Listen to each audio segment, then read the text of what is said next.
Well, turning back to the Pentagon's relaxing rules governing religious apparel and limiting the number of our troops to about 10,000, my next guest says that the uniform is a matter of political correctness run amok from this administration. Joining us now, Fox News strategic analyst, Lieutenant Colonel Ralph Peters. Ralph, great to have you with us. I want to start first with the idea of 10,000 troops in Afghanistan and then an ultimate drawdown at that number by the end of Mr. Obama's term. Your thoughts? Well, as you know, Lou, I think Afghanistan's a losing proposition. It has no inherent value. It's a strategic outhouse.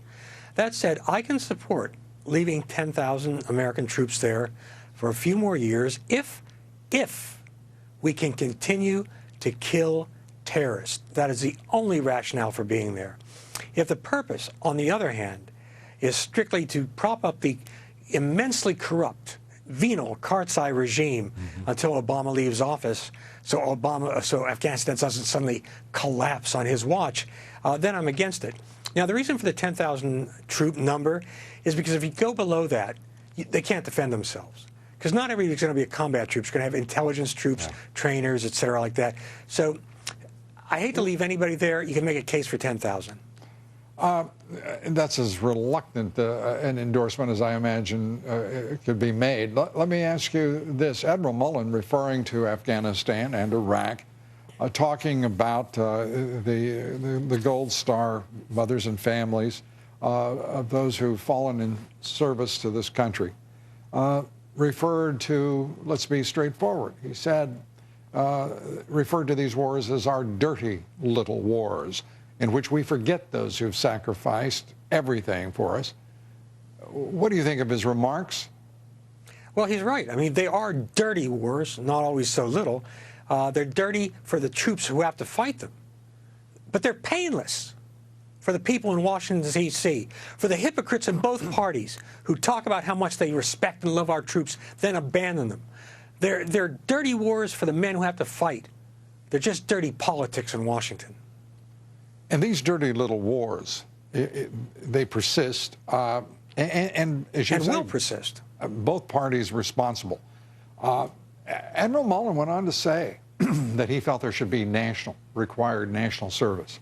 I think that, frankly, with all due respect to the Admiral, and I know other military leaders who say much the same thing, I think is perhaps not a reach far enough, certainly not for me. We should, I think, begin to reinstate the draft. If we're going to fight dirty little wars, then every single man and woman from every group of people and every demographic in this country and region should be fighting them. And I know of no other way in which to make that the case. Do you? Well, our professional volunteer army is the best military we ever had. No doubt. It's a tough situation. I do believe in national service of some kind. But as far as the military goes, the only people I want to draft and send to the front lines are every young person who attends an Ivy League school. They need to pay the dues before they grab the riches.